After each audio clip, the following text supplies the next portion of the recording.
Hello, welcome back to my Pokemon Eternal X playthrough. This time we're back on Route 2, still trying to search for that Torchic. Sadly, I'll spoil it right here. We're not gonna get it right now, right here on Route 2. Although, I still have my eye on it. There's other means and ways of getting what you want in this world, so to speak, if you catch my inflection. So yeah, I continue to train up though. You know, I don't, I'm not gonna be sad about wasting my time or anything, because it's not really a waste of time. This game is significantly harder than the normal Pokemon X, so I think it's smart to grind up here, even though that might not be my first intention. I have no idea what the levels are going to be like for the first gym, so I made sure that I'm a healthy level at all times, because as soon as you might turn one corner, and that's the difference between these being level like 2 Pokemon and being somewhere around where I am. I don't know. We haven't gotten to where the trainers are yet, but we will in this part after we do a little bit of grinding. I don't know what day exactly this is going to go up, but I know it's sometime in December, and I just wanted to say, I guess I hope everyone's doing well, and they're about to have a happy holidays, or you are having a happy holidays right now, because I don't know, I'm having a rough time, and me wishing you happy holidays, and like a small part of that is also wishing future me happy holidays. I'm recording towards the beginning of November, and things are looking pretty rough for me right now. I've been buying groceries on a payment plan. I'll just leave it at that. Things are looking pretty bad for me right now, so hopefully we're gonna glow up soon. But yeah, I just hope everyone out there is doing well. I wouldn't wish poverty on my worst enemy.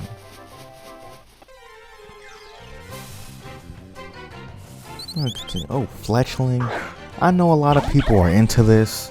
I use Fletchling on my first playthrough Pokemon X, because you know it's just sort of obligatory to use one of the game's mascots, I guess, one of the game's Pokemon that pushes to you as being, hey, one of the guys.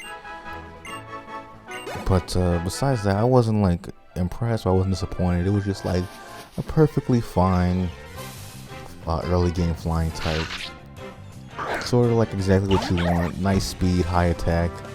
So you know, I'm not complaining about that, because that's kind of archetype that I want. I also don't know if I want that out for flying type.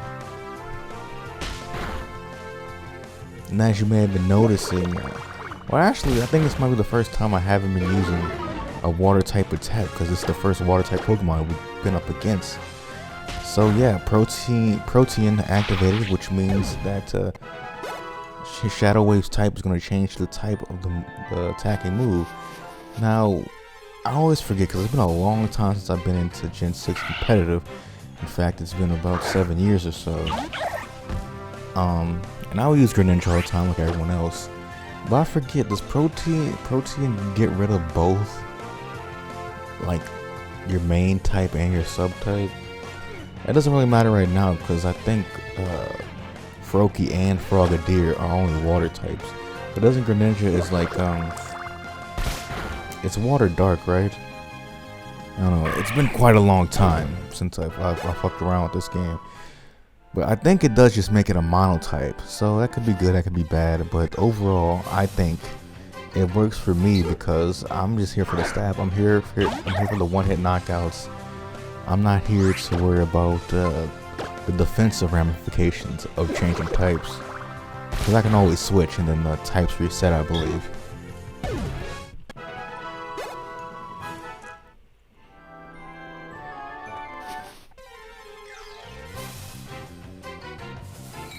Cricket Tots.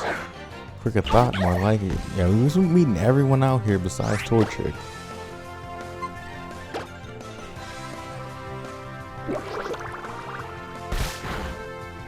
Cricket Tots down.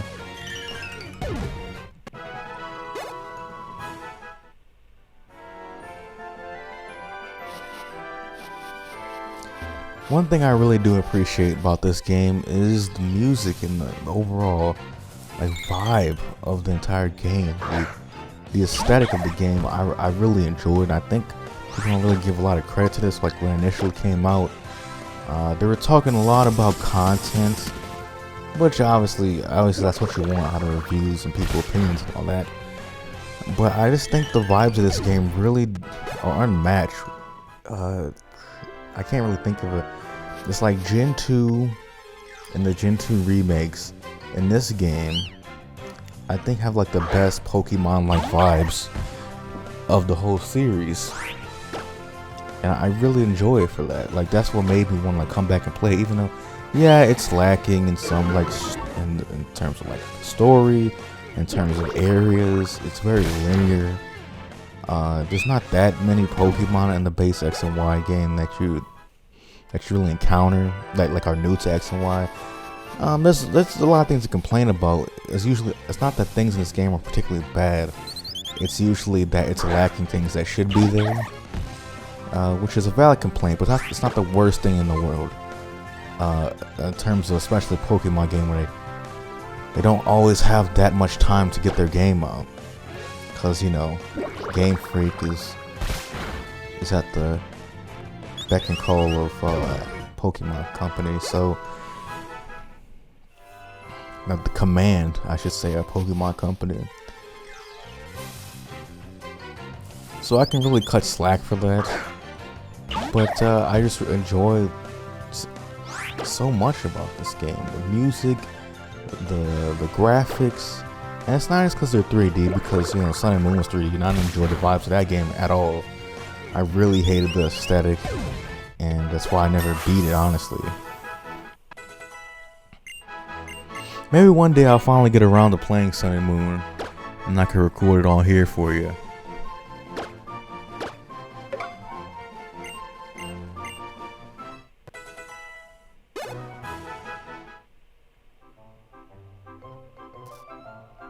And we finally hit level 10, so I wanted to save right here. And I think it might be high time we moved on.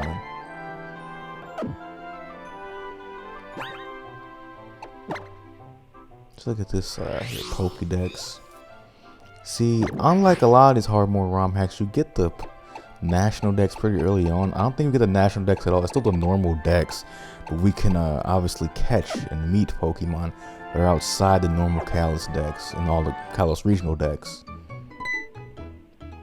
Oh, hi Jadasuck. I forgot that was my nickname.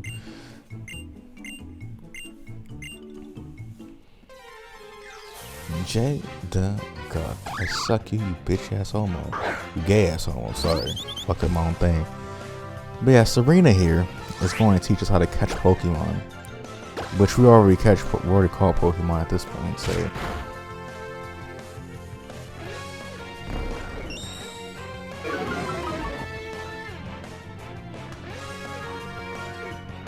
Yeah, it's just a Bunnelby. Bunnelby seems like a perfect like type Pokemon for me. I love normal types, I love ground types. But I just never really got into Bunnelby. I never used it on my team.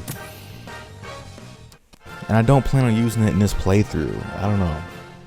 But having Stab Earthquake and Stab Strength or Stab Return, that really appeals to me.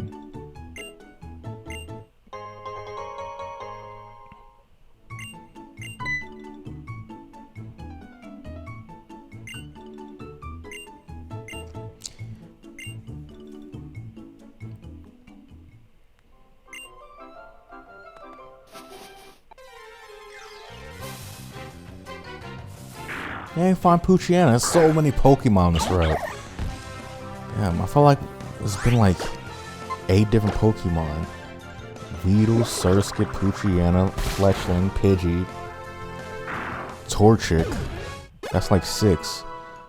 And Kricketot, 7. Yeah, there's a couple I'm forgetting about. But yeah, there's a lot of Pokemon here. Oh, Bunnelby, 8. So yeah, they give you a lot of stuff here at the beginning. I'd rather have a bunch of Pokemon available on each route and each of them having a low encounter rate than what Pokemon normally does and what ROM hackers normally do, which is have like maybe less than five or less Pokemon available in the grass, but they're all have a high chance of appearing. Because I mean, there's not a lot of space in the game, not a whole lot of routes, especially if you're doing like you could catch every Pokemon in this one game run, sort of ROM hack where you can catch all 721 Pokemon or all 386 if you're talking about Gen 3, so on and so forth. There's not that many places to cram all those Pokemon in without giving out a bunch of gift Pokemon, which Pokemon Expert Emerald was doing quite a bit by giving us eggs and whatnot, and just having starter Pokemon shooting about on the ground. Anyway, this is our first non-rival, I guess you could say, trainer battle. And I guess our rivals are not really rivals, they're our friends.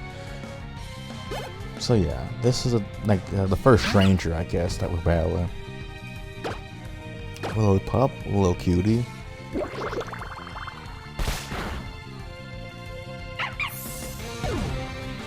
I really loved Lillipup back in the day. Became a very strong Stoutland.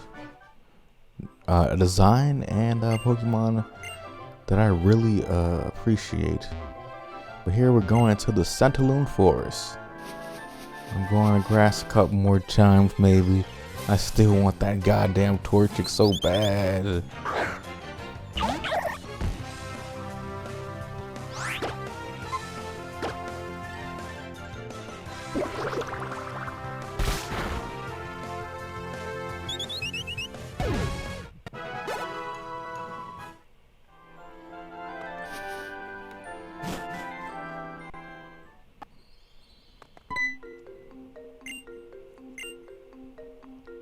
Alright, so we have, unlike other followers in like forest areas or cave areas like Cheryl or Mira and like Pokemon Diamond, Pearl, and Platinum, this little lady here, I forgot her name that quick, she will not heal her Pokemon automatically after battles. Rather, you have to talk to her. So yeah, that's something I forgot about. I mean, it doesn't become like a big deal here because, you know, this early game area isn't that. Oop, the video lagged for a second. Sorry about that. Problem with OBS or something. It's odd. I'll bring it up. I know I brought it up multiple times throughout the year, from the beginning of this channel with the GTA 5 playthrough to right now. Is that it's odd that I have over a $2,000 computer and we're still having troubles recording fucking handheld video games from almost a decade ago. But I'm not gonna be bitter about it.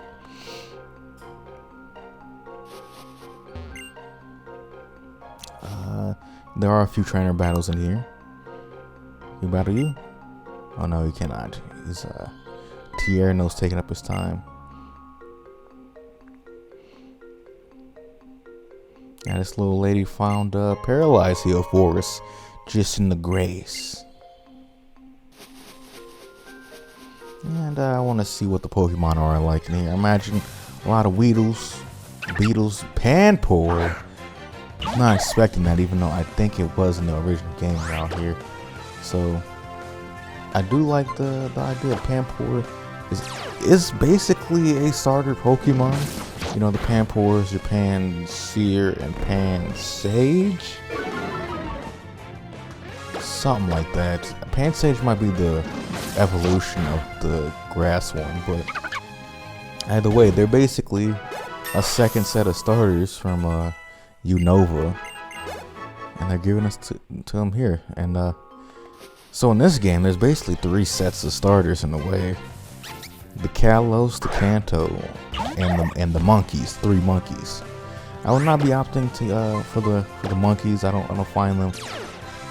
I never used them before, and I don't know. I found some of their moves, like it was like Grass Pledge, Water Pledge, and Flame Pledge or Fire Pledge. They were decent moves, I guess, but I felt like they were stuck with those for a long while, so that made me not ever want to catch them or use them on my team, I should say.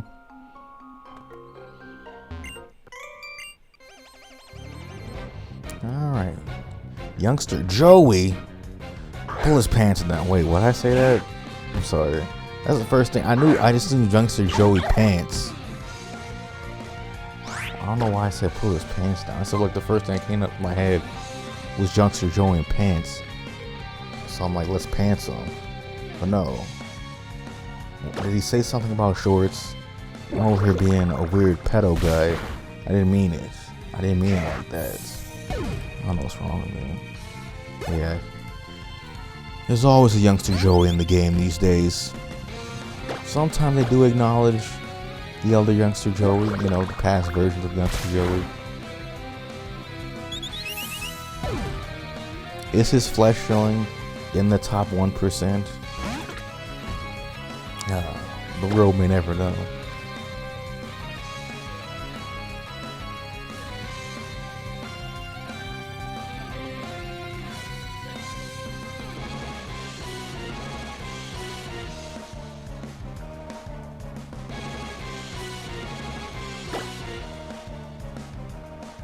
I really like the battle theme in this game. Yeah, that's it for this guy.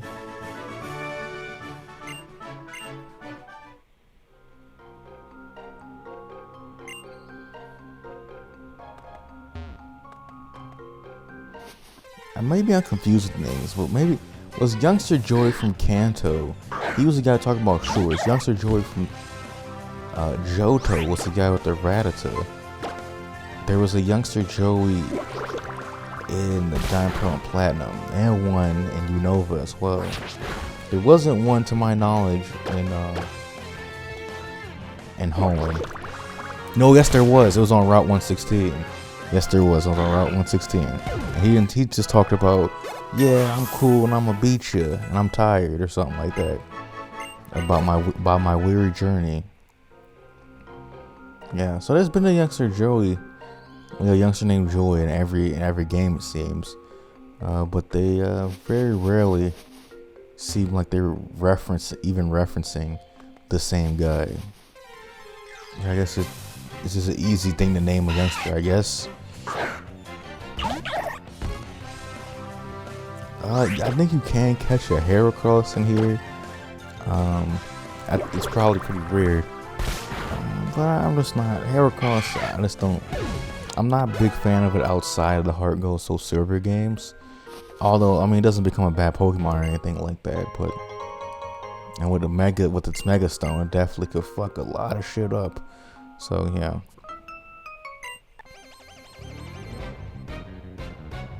Glass Anna.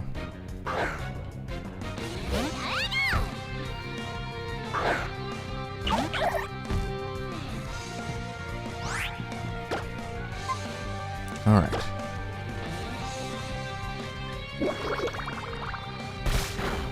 That was pretty easy. The crit helps. Yeah, bye-bye, Pikachu.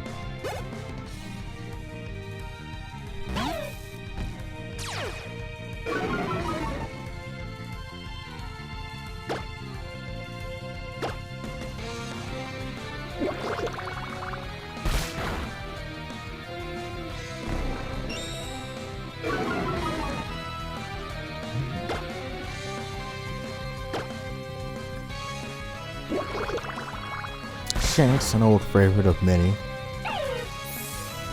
I think Shanks, it's a sad story, because I don't think Shanks' stats really match up with its moveset. I think it's one of those situations, and that's pretty common for Pokemon pre-physical special split. For that to be post-physical special split with no actual, like, it never really feels at full potential in my opinion, but maybe I'm wrong about that.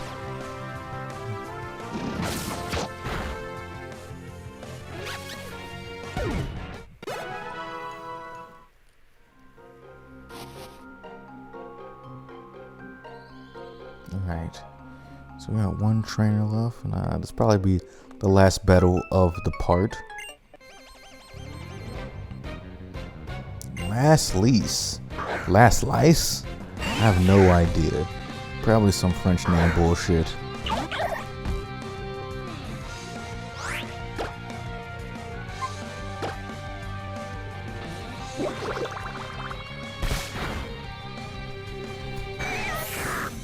just from memory, I'm pretty sure Weedle gives you special defense EVs, which I mentioned the super training last part, but I don't actually remember to do it till like way later, which is unfortunate. But there is a super training, like there's like different bags you can unlock that'll help you boost certain stats, but there is a bag that will reset your EVs, I believe, if not fully, but they will subtract EVs. To my understanding, they're pretty rare, but I think it is possible in this game to reset your EVs, and it might have been possible before with like some barrier or something, but maybe I'm wrong about that. But we're in trouble here. That affects Spore. I guess it wasn't. Let's use a stun Spore. I wasn't fully paying attention. Sorry about that. That's what makes Shroomish so fucking annoying in the early game.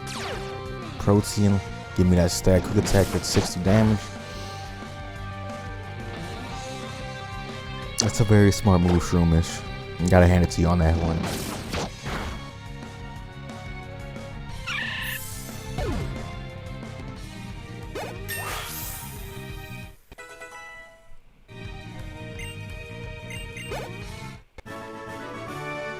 And that will be it for now.